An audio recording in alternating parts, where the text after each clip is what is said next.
पैगाम की आपने हिफाजत कर ली, मैं गारंटी लेता हूं जलसे की हिफाजत हो जाए। हाथ उठाइए, वादा कीजिए, सुन करके इंशाल्लाह जाएंगे। आंख बंद करके सुनेंगे, हाथ उठाइए इंशाल्लाह। हम भी जनाजा पढ़ाई दें, देर नहीं लगी। जरा आंख बंद करके दिखाइए, ध्यान से सुनिएगा, तेजी के साथ निकल जाए। एक आदमी आता है झाड़ फूक करने वाले के पास, कहता है मेरे बेटे को तावीज दे दो, मेरा बेटा जेल में है ताकि छूट जाए। अब पूछने वाले ने पूछा कि तुम्हारा बेटा जेल कैसे गया? क्या किसी का मर्डर कर दिया था इस ख्याल में कि उसी ने जादू किया होगा? उसी में जेल में है, तावीज दे दो, बच्चा छूट जाए। कभी नहीं छूटा। दूसरे नमूने को बहुत ध्यान से सुनिएगा, तेजी के साथ निकल जाएगा। झाड़ फूक करने वाले के पास आदमी आकर के बोला कि मेरे घर में आग लग जाती है खामखा, पूरा घर जल जाता है। हमारे घर में भट्टी है, आग लगाते हैं, बेकरी है, उसमें आग नहीं लगती, ठंडी पड़ जाती है। बात क्या है? किसी ने कर दिया, फलां पड़ोसी ने जादू कर दिया, मेरा कारोबार फेल हो गया। याद रखिए, मैं मसनद रसूल पर बैठ करके आपके दिमाग को हदीस के हवाले से साफ करता हूं। दो चीजों पर जादू का असर होता ही नहीं है। इसको आप लिख करके जाइए, कोई माँ का लाल काट नहीं सकता। मेरी जबान होती तो कट जाती, हदीस की बात है, कोई काट नहीं सकता। दो चीजों पर जादू का असर होता ही, इसको लिख करके ले जाइए। एक रोजी पर जादू का असर होता ही नहीं, मौत पर जादू का असर होता ही नहीं।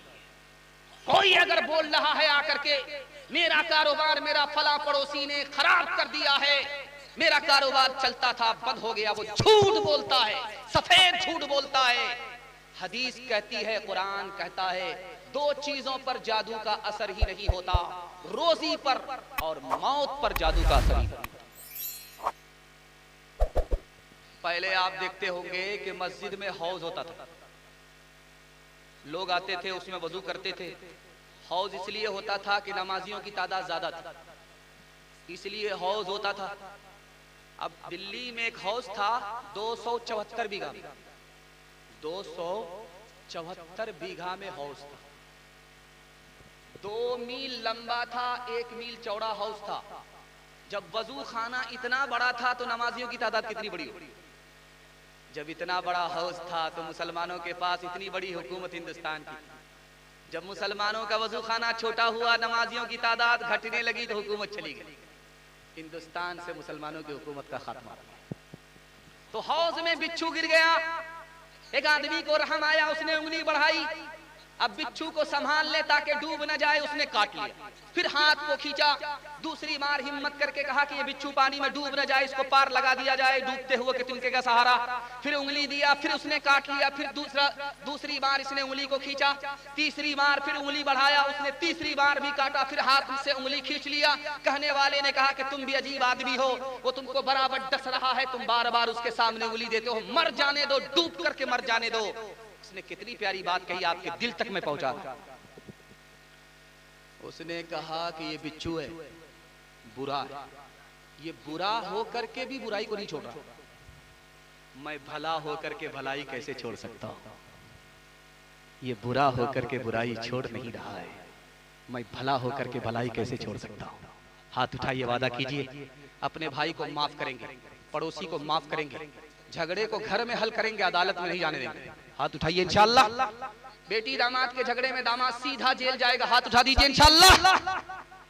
खैर माशाअल्लाह, अभी दामाद भी नहीं बना, हाथ उठा करके ससुर का फर्ज अदा कर रहा है। अब न जंगी अलम, अब न झंडा है, सिर्फ तावीज है और गंदा है।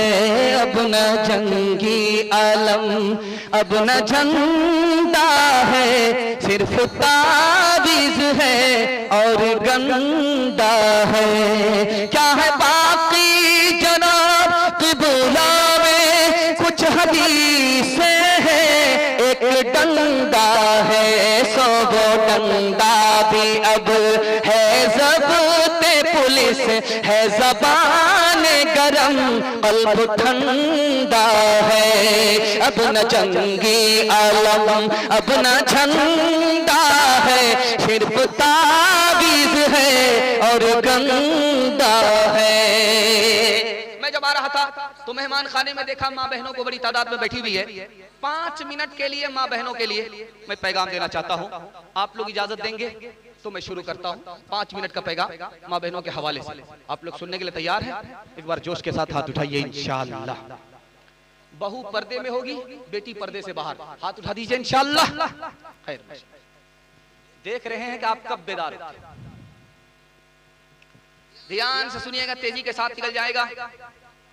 बड़ी जल्दी से आपकी खिदमत में पैगाम रखने के लिए जा रहे हैं। रात का अंधेरा है, लड़का लड़की के कमरे में दाखिल, तो लड़की ने कहा कि क्यों आए हो मेरे कमरे में, सन्नाटे में, अंधेरे में क्यों आए हो? तो लड़का बोला कि जिना करना चाहता हूं, मुंह काला करना चाहता हूं, मौके को ढूंढ करके आया। लड़की उससे ज्यादा दीनदार थी, कहा वापिस जाओ, देख करके आओ कोई जाग तो नहीं रहा है। लड़का गया, वापिस आया, का सब सो रहे। दूसरी बार भेजा, फिर लड़का आकर के बोला सब सो रहे, कोई जाग नहीं रहा है। लड़की ने फिर उसको समझाया कि तीसरी बार जाओ, कोई जाग तो नहीं रहा है। लड़का फिर वापिस आया, लड़की को समझ में आ गया बेवकूफ है, मेरे इशारे को समझ ही नहीं रहा है। लड़की ने कहा कि खुदा के बारे में तुम्हारा क्या ख्याल है? अब उसके पैर के नीचे से जमीन निकल गई कि खुदा तो जाग रहा है, जो गुनाह के इरादे से आ गया था। लड़की दीनदार थी, ताइब होकर के वापस हो गई। हजरत उमर नमाज पढ़ाते, एक जवान को देखा कि नया नया नमाजी पहली सफ में तकबीर उला के साथ नमाज पढ़ा। तो हजरत उमर ने कहा कि ये नया नया नमाजी तकबीर उला के साथ नमाज पढ़ रहा है, कोई जरूर चक्कर है। का हुजूर ये लैला का आशिक है, मौला का आशिक है, किसी लड़की के चक्कर में तकबीर उला के साथ नमाज पढ़ रहा। उस लड़की ने कहा है कि एक चिल्ला हजरत उमर के पीछे नमाज पढ़ो, उसके बाद हम तुमसे निकाह कर ले। ये मौला के चक्कर में नहीं आया है, लैला के चक्कर में। तो हजरत उमर ने कहा कि अगर इसने दिल से नमाज पढ़ ली तो एक चिल्ले में इनकलाब आएगा। जब चिल्ला पूरा हो गया तो लड़की ने उधर से खबर भेजा, क्या इरादा है? कहा मैं तो नमाज से पहले तुम्हारा आशिक था, एक चिल्ला क्या पूरा हुआ, मौला का आशिक हो गया। हजरत उमर ने कहा कि अल्लाह ने कहा जो दिल से नमाज पढ़ता है नमाज उसको बुराई से रोक लेती है। लड़की आगे आगे है, लड़का पीछे पीछे है। लड़की ने पलट करके देखा कि जान न पहचान कहां से आए मेहमान, मेरे पीछे पीछे क्यों आ रहे हो? कि मैं तुम पर आशिक हूं। लड़की दीनदार थी, समझदार थी, समझ लिया कि ये जाली आशिक है। पूछा कि आशिक हो? अभी 2 मिनट में पता चल जाएगा कि तुम ओरिजिनल हो या डुप्लीकेट। मुझ पर क्या आशिक हो? मेरी बहन जो मेरे पीछे आ रही मुझसे ज्यादा खूबसूरत। आशिक होना तो उस पर आशिक हो। लड़का इसको छोड़ करके उधर ताक झांक करने लगा। लड़की ने 2 तमाचा देकर के दोनों गाल लाल कर दिया। कहा तुम ओरिजिनल नहीं हो, डुप्लीकेट। हाथ उठाइए, वादा कीजिए घर की औरत की आबरू की हिफाजत हम खुद करेंगे, ईमान की हिफाजत हम खुद करेंगे। हाथ उठाइए, वादा कीजिए इंशाअल्लाह। बहन से ज्यादा साली पर मेहरबान होंगे, हाथ उठा दीजिए इंशाअल्लाह। खैर माशाअल्लाह, साली जिनकी मर भी गई है वो लोग भी हाथ उठाए। खुली फिरती है जो आजाद वो खतरे में रहती हैं, हिफाजत से हमारी मुर्गियां डरबे में रहती हैं। बुजुर्गों की शराफत का भरम रखने में रहती हैं, हमेशा खानदानियों रते पर्दे में रहती हैं। खुला एक आसमां दे इनको उड़ने के लिए मौला, तमन्नाओं की चिड़िया ख्वाब के पिंजरे में रहती है, तमन्नाओं की चिड़िया ख्वाब के पिंजरे में रहती है।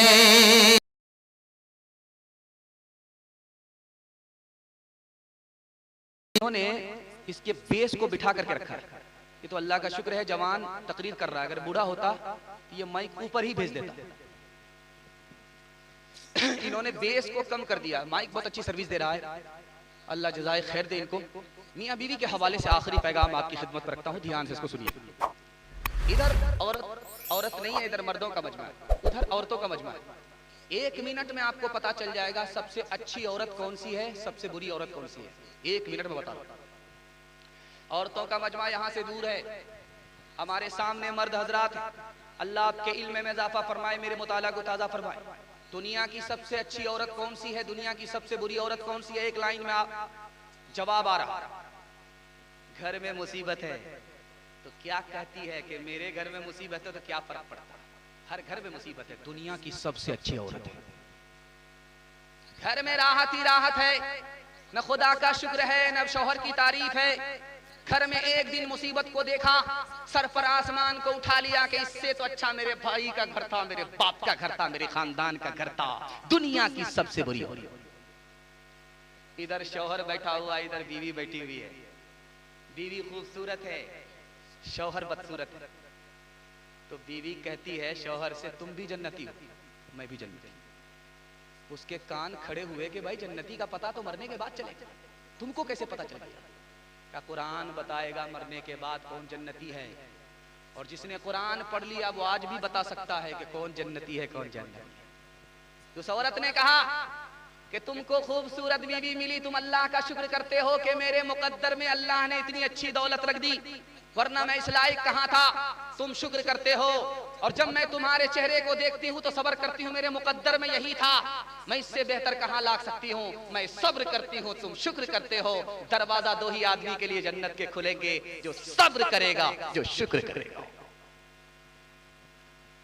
शौहर का इंतकाल हो रहा है, शौहर कभी आंख खोलता है कभी बंद करता है, बीवी सरहाने पर रो रही। तो बीवी ने कहा शौहर से कि मुझको किसके भरोसे छोड़ करके जा रहे।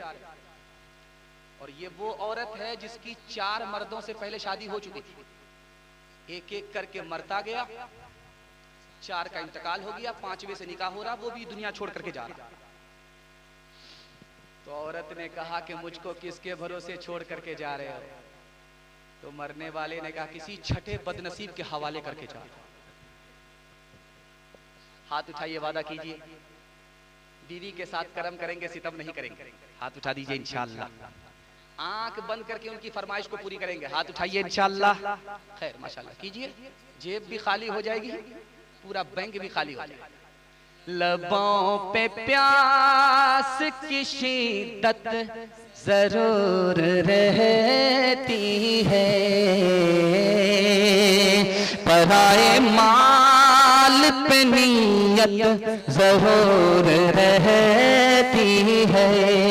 1000 ऐश के सामान ले लिए जाए, 1000 ऐश के सामान ले लिए जाए,